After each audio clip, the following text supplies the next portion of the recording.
Hola muchachos, ¿cómo están? Bienvenidos a la semana 10 de Introducción a la Pedagogía.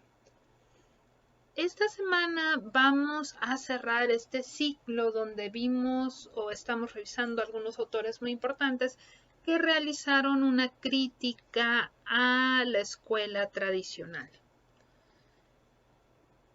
Ya para cerrar con este tema de la escuela tradicional, hemos comprendido y creo que eso ha quedado claro por sus comentarios en YouTube y en sus trabajos, que justamente era un método totalmente expositivo el que tenían los profesores, la motivación era a través de premios y castigos, los salones de clase ya sabemos que estaban organizados de forma lineal y que había una cátedra donde el profesor estaba un nivel más alto tanto literal como metafóricamente del alumno, y que las verdades, el conocimiento era transmitido como una verdad absoluta del profesor hacia el alumno. El alumno tenía una actitud pasiva y la disciplina era muy importante dentro del aula. Y es así que hemos revisado hasta el momento la visión de algunos de los principales pedagogos que tuvieron una respuesta a nivel mundial hacia esta escuela denominada tradicional. Ya sabemos, la mayoría de ustedes están enamorados de María Montessori, yo estoy un poco enamorada de Celestine Freinet. Ambos tenían una fuerte carga hacia la didáctica. María Montessori, recuerden su frase de ayúdame a hacerlo solo, y Celestine Freinet sobre los materiales didácticos que podíamos utilizar en clase. Después vimos a Alexander Sutherland Neill, que Neill decía que la función del pedagogo era más allá de ver los contenidos, sino ser una guía moral. Recuerden que él creía plenamente en la bondad de las personas y que era el contexto el que nos corrompía. Uno de sus proyectos muy conocidos fue la escuela de Summerhill, donde a través de juegos de roles ayudaba a los jóvenes a tener una formación. Y en el contexto latinoamericano tenemos a Paulo Freire, que con su método de alfabetización no solamente enseñaba a leer y escribir, sino que trataba a través de cosas cotidianas no enseñarles, sino desarrollar el pensamiento activo y crítico de estas personas que se encontraban en comunidades sumamente vulnerables. Hey, ignoren ese error que dice esta semana, porque eso lo hicimos la semana pasada. Analizamos a Makarenko y a Illich. Yo les comentaba que cuando estaba mucho más joven o jovencita como ustedes, que me tocó leer a Illich, yo decía, este señor, ¿por qué quiere que las escuelas estén desescolarizadas o que la educación sea desescolarizada? Me quiere dejar sin trabajo, pero he comprendido a través del tiempo que lo que él decía era que las escuelas lo que estaban haciendo es perpetuando a las instituciones y las injusticias que estas instituciones generaban. Entonces el pensamiento de él tiene que ver mucho con las redes de los saberes, que era parte de su pensamiento de cómo podíamos el conocimiento no solamente adquirirlo a través de la escuela o desarrollarlo a través de la escuela, sino a través de estas redes.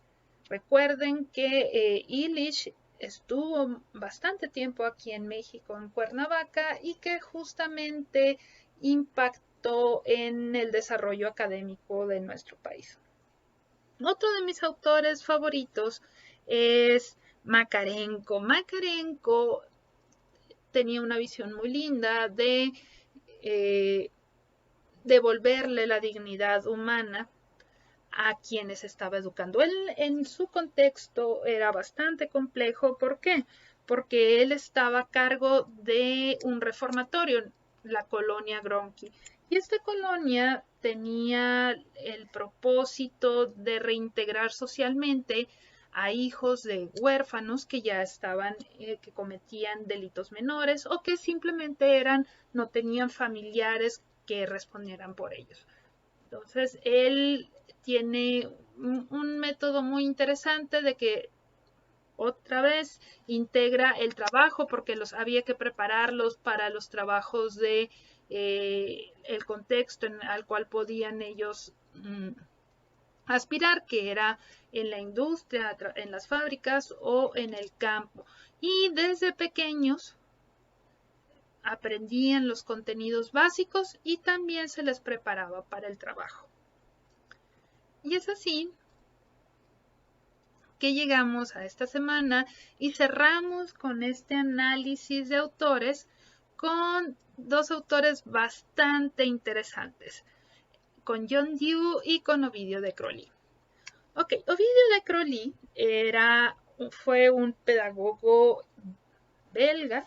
Él nació en Bélgica y su formación inicial fue como médico. Entonces él tuvo bastante conocimiento sobre cuestiones fisiológicas del aprendizaje. Después él se especializó en diversas ramas de la medicina como la psiquiatría o la neurología. Y funda en Bélgica un instituto para niños irregulares. Es decir, empezó a trabajar con niños que en ese momento eran considerados con retraso mental. Y los clasificó cada uno de ellos por el tipo de necesidad educativa que tenía. Es decir, antes de eso, a la mayoría de los niños que eran irregulares eran tratados de la misma forma o la intervención educativa que se hacía era de la misma forma. Y de Crowley empieza a clasificar cuál era la necesidad educativa de estos niños, si era física, si era neurofísica, si era mental. Y a partir de eso diseñó algunos métodos que no solamente se podían aplicar con estos niños irregulares, sino también con niños regulares, y que generó dos aportes muy importantes: la globalización de la educación y que la escuela debe adaptarse a los intereses y necesidades del alumno, no al revés. Es decir, la escuela debe de ser para el niño y no el niño para la escuela. Y algo muy, muy lindo que fue de los primeros en hacer énfasis es que cada niño es único o cada alumno es único, porque eso no aplica solamente con los niños y posee capacidades diferentes y particulares. Desde el continente europeo brincamos al continente americano con John Dewey. John Dewey nace en la última mitad del siglo XIX, es decir, por ahí de 1870, creo. Y John Dewey nace entre esta época muy importante de la segunda revolución industrial. Es decir, la sociedad estaba cambiando, era más industrializada y John Dewey empieza a generar aportes muy interesantes que se oponían a la escuela tradicional.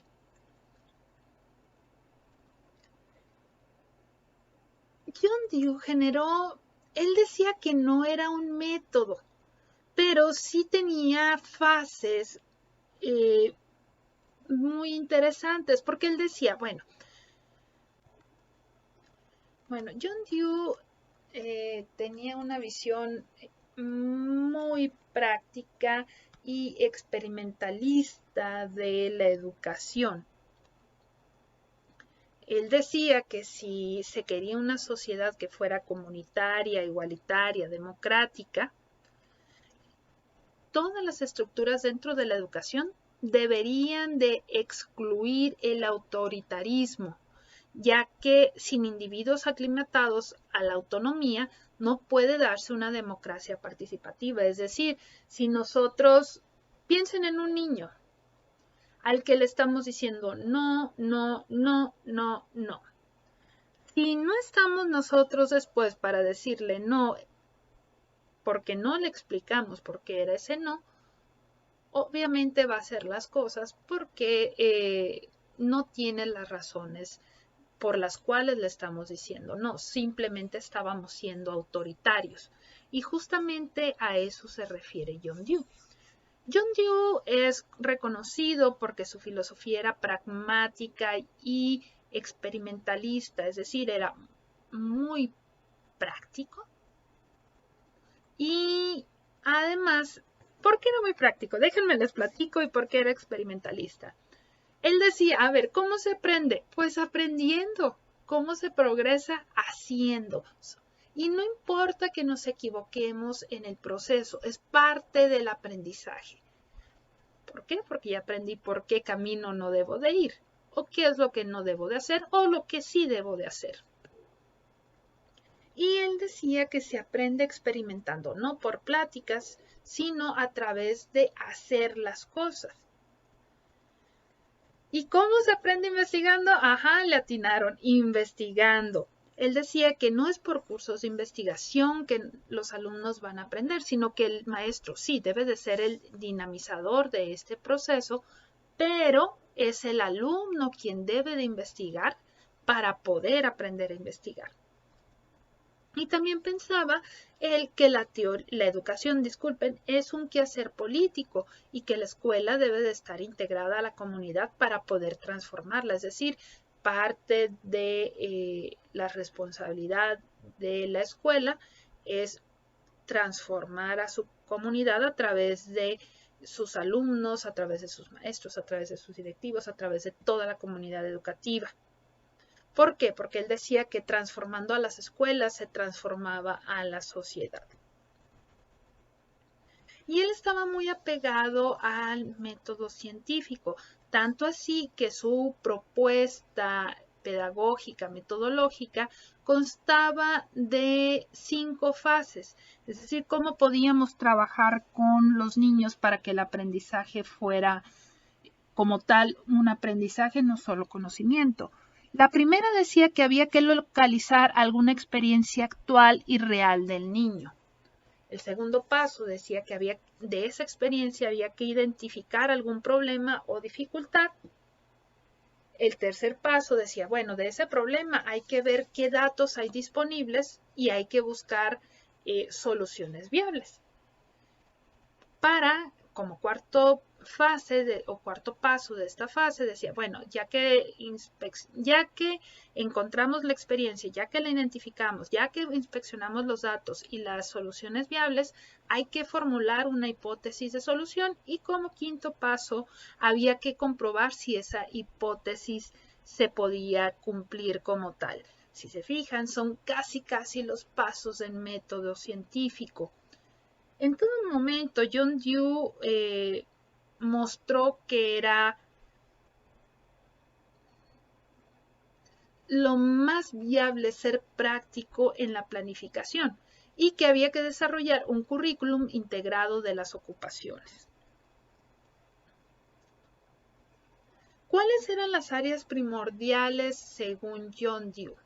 El lenguaje y la comunicación y el trabajo-acción. ¿A qué se refiere con el trabajo-acción?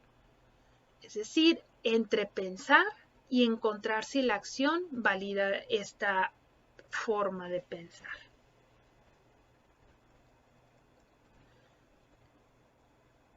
Como último punto, porque ya sé que me extendí mucho, es que John Dewey decía que había etapas del conocimiento humano.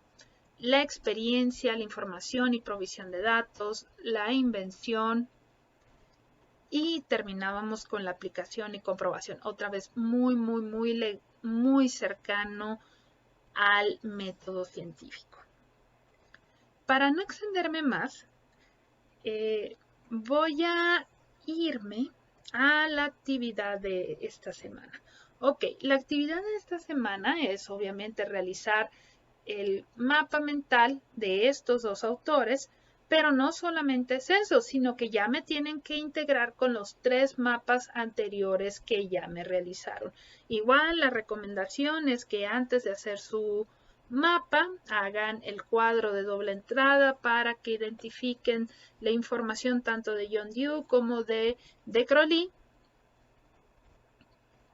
Y recuerden que el 11 de noviembre ya tienen que haber participado en comentar en este video y obviamente para el jueves, como ya les había dicho, hay que subir los mapas mentales. Recuerden que me da mucho gusto verlos en la asesoría de los martes y que creo que es un espacio importante para que platiquemos sobre sus dudas, sobre sus comentarios y que tengamos claro el trabajo. Un abrazo a cada uno de ustedes. Feliz inicio de semana.